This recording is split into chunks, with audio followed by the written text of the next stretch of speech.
کہ اللہ مسبب الاسباب ہے، وہ اسباب کا پابند نہیں ہے، وہ اسباب کا محتاج نہیں ہے، اسباب اس کے محتاج ہیں۔ اگر یہ یقین ہے تو اللہ پر ایمان ہے، یہ نہیں ہے تو تمہارا ایمان اسباب پر ہے، وسائل پر ہے، ذرائع پر ہے، مادیات پر ہے، اللہ پر نہیں۔ اس وقت کہاں راستہ تھا؟ کوئی راستہ تھا؟ سمندر ہے اور ادھر سے لشکر آ گیا ہے۔ کلا ان معی ربی سیہدین۔ اب دیکھیے ایمان کہہ دینا آسان ہے، ہوا معکم اینما کنتم، جہاں کہیں بھی تم ہوتے ہو اللہ تمہارے ساتھ ہوتا ہے، لیکن اس کا یقین قائم ہو جائے تو زمین و آسمان کا فرق واقع ہو جائے۔ یہی بات ہوئی حضور کے ساتھ۔ غار ہے، چھپے ہوئے ہیں محمد الرسول اللہ اور آپ کے وہ یار غار ابو بکر صدیق رضی اللہ تعالی عنہ۔ اقبال نے حضرت ابو بکر کی شان میں چند اشعار کہے صرف، لیکن واقعہ یہ ہے کہ بھاری بھاری نظموں پر اور قصیدوں پر بھاری ہے، طویل ترین نظمیں اور قصیدے ہوں ان پر بھاری ہے۔ ہمت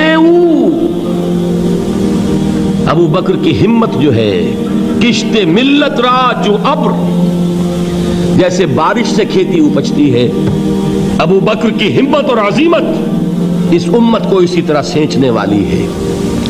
ثانی اسلام و غار و بدر و قبر، وہ دوسرے تھے اسلام میں، دوسرے پہلے کون تھے؟ انا اول المومنین، حضور فرماتے ہیں سب سے پہلا ایمان لانے والا میں، دوسرے ابو بکر۔ ویسے ہمارے ہاں یہ چلتا ہے اختلاف، حضرت علی پہلے ہیں کہ حضرت ابو بکر پہلے ہیں، لیکن اس میں بڑی خوبصورت تطبیق قائم کی ہے علماء نے اور بہت صحیح ہے۔ چار کے بارے میں فیصلہ ہی مت کرو کہ کون پہلے ہے، ان کی ایک عجیب تقسیم کر دی ہے۔ آزاد مردوں میں، بالغ مردوں میں سب سے پہلے ابو بکر، بچوں میں سب سے پہلے علی، خواتین میں سب سے پہلے خدیجہ، اور غلاموں میں سب سے پہلے زید ابن حارثہ۔ بڑی پیاری تقسیم ہے، یہ چاروں ہی پہلے ہیں، ہر ایک کے لیے اولیت ہے۔ اور واقعہ یہ ہے کہ اگر زمانی اعتبار سے تعین ہوگا تو پہلے خدیجۃ الکبریٰ آئیں گی رضی اللہ تعالی عنہ، کسی اور سے بات کرنے کی نوبت بعد میں آ سکتی ہے، پہلے تو اہلیہ محترمہ سے بات ہوئی، آتے ہی پہلی وحی ہوئی ہے، ابھی تبلیغ کا حکم نہیں تھا، کس کو بتایا واقعہ؟ ابھی اپنی نبوت کی تبلیغ کا تو حکم ہی نہیں آیا، واقعہ کس کا ہے؟ وہ خدیجہ کا ہے۔ جب کہا ہے کہ خشیت علی نفسی، مجھے اپنی جان کا اندیشہ ہے، تو کیا جواب دیا خدیجہ نے رضی اللہ تعالی عنہا؟ وہ صدیقۃ الکبریٰ ہے، صدیقات جو ہے خواتین ان میں چوٹی پر خدیجۃ الکبریٰ ہے رضی اللہ تعالی عنہا، اور صدیق جو مرد ہیں ان میں صدیق اکبر ہے ابو بکر صدیق رضی اللہ تعالی عنہ، لیکن صدیقات میں چوٹی پر۔ جب حضور نے فرمایا خشیت علی نفسی، کیا فرمایا؟ کیا عرض کیا؟ کیسے تسلی دی؟ نہیں، اللہ آپ کو ضائع نہیں کرے گا، آپ غریبوں کے ہمدرد ہیں، آپ مساکین کے تکالیف رفع کرنے والے ہیں، آپ بیواؤں کی سرپرستی کرتے ہیں، آپ مسافروں کی خدمت کرتے ہیں، اللہ آپ کو ضائع نہیں کرے گا۔ یہ یقین ہے اس خاتون کے اندر۔ خیر وہ ایک علیحدہ بات ہو جائے گی۔ میرے دل پر حضرت خدیجہ رضی اللہ تعالیٰ عنہ کی شخصیت کا بڑا گہرا نقش ہے، جو وہ کوئی اور ہی وقت اور موقع ہوا تو بیان ہوگا۔ بہرحال اقبال نے ایک مصرے میں جو چار اولیتیں جمع کر دی ہیں، ہمت او کشت امت را چو ابر، ثانی اسلام و غار و بدر و قبر۔ اسلام میں حضور کے بعد پہلے کون؟ ابو بکر۔ غار میں حضور کے ساتھ کون؟ ابو بکر۔ بدر کی رات اللہ کا رسول سربسجود، وہ گھاس پھوس کی جو جھوپڑی بنائی گئی تھی، اور وہاں تلوار ننگی لے کر پہرا دینے والا کون؟ ابو بکر۔ اور اس حجرہ عائشہ میں محمد کے بعد سب سے پہلے دفن ہونے والا کون؟ ابو بکر رضی اللہ تعالی عنہ صلی اللہ علیہ وسلم. وہ جو معاملہ میں سنا رہا تھا غار ثور کا، حضرت ابو بکر بھی حضور کے خیال سے لرز گئے ہیں. آپ کو یاد ہوگا کہ جا کر پہلے تمام جتنے سوراخ تھے انہیں بند کیا ہے. ایک سوراخ رہ گیا تھا جس کو بند کرنے کے لیے کوئی کپڑا نہیں تھا. وہاں اپنی ایڑی رکھی ہے. تب کہا ہے حضور سے تشریف لائیے، اور اپنے زانو پر حضور کو لٹایا ہے. اور وہاں کسی موذی جانور نے کاٹا ہے. حضور کی آنکھ لگ گئی تھی اس وقت. اس بل کے اندر جو بھی بچھو ہے کیا ہے واللہ عالم، اس نے کاٹا ہے. اس کی تکلیف کی وجہ سے ابو بکر کی آنکھوں سے آنسو ٹپک گئے. حضور کے چہرے مبارک پر پڑے ہیں تو حضور جاگے ہیں. معاملہ کیا ہے؟ ایڑی نہیں ہٹائی وہاں سے، مبادا وہ جانور وہاں سے نکل کر محمد الرسول اللہ کو کوئی گزن پہنچا دے. ابو بکر کی ایڑی ہے، جس طرح چاہے کھا لے، ختم کر دے، جان نکل جائے تب کوئی آنچ آئے محمد پر تو آئے، لیکن جیتے جی نہیں.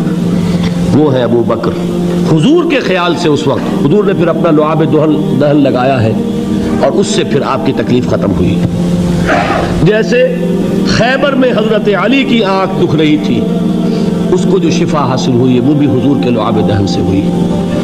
تو بہرحال اس وقت انہوں نے کہا ہے کہ اے نبی یا رسول اللہ، اگر اس وقت ان میں سے کسی نے غیر ارادی طور پر بھی اپنے قدموں کی طرف جھانک لیا تو پکڑے جائیں گے. کیا جواب تھا اللہ کے رسول کا؟ لا تحزن ان اللہ معنا. اللہ ہمارے ساتھ ہے، کیوں گھبراتے ہو ابو بکر؟ یہ ہے ایمان باللہ. میرا مالک اللہ، میرا رازق اللہ، میرا محافظ اللہ، میرا مددگار اللہ، میرا پشت پناہ اللہ، میرا دوست اللہ. یہ دوستی ہے اللہ کی جو لب لباب ہے، حاصل ہے ایمان کا. اسی کا نام ولایت ہے. اولیاء اللہ کے سروں پر سینگ نہیں ہوتے. جس کے دل میں ایمان راسخ ہو چکا ہو وہی اللہ کا ولی ہے. جسے اللہ پر یقین ہو چکا ہے وہی اللہ کا ولی ہے. جسے یقین ہے اللہ میرے ساتھ ہے، میرا مددگار، میرا پشت پناہ، میرا ساتھی، میرا دوست، میرا محبوب، میرا محب. اللہ اہل ایمان سے محبت کرتا ہے. واللہ یحب الصادقین. ان اللہ یحب الذین یقاتلون فی سبیلہ صفا کانہم بنیان مرصوص. اللہ محبت کرنے والا، اہل ایمان محبوب، اور اہل ایمان محبت کرنے والے اللہ محبوب. والذین آمنوا اشد حبا للہ. آپ تصور کیجئے جسے یہ رشتہ ایمان یا رشتہ ولایت حاصل ہو جائے، الا ان اولیاء اللہ لا خوف علیہم ولا هم یحزنون. آگاہ ہو جاؤ، اللہ کے دوستوں کے لیے نہ کوئی خوف ہے نہ کوئی حزن ہے. اور میں بیان کر چکا تھا خوف اور حزن کے خاتمے ہی کا نام امن ہے. زوال خوف، زوال حزن. یہ خوف اور حزن کیوں آتے ہیں بار بار؟ اللہ تخافوا ولا تحزنوا، دونوں آ گئے. الا ان اولیاء اللہ لا خوف علیہم ولا هم یحزنون، پھر وہی دو. وہ کیوں ہے؟ خوف ہوتا ہے کسی مستقبل کی بات کا، یہ نہ ہو جائے، وہ نہ ہو جائے، یہ نقصان نہ پہنچ جائے، یہ تکلیف نہ ہو، یہ غضب نہ آ جائے. خوف ہے مستقبل سے. حزن ہے یہ کیوں ہوا، یہ نہیں ہونا چاہیے تھا، یہ میرا فلاں چیز میرے ہاتھ سے جاتی رہی ہے، فلاں موقع نکل گیا. اب بیٹھے ہوئے ہیں اندر ہی اندر کڑ رہے ہیں، صدمہ ہے اور رنج ہے.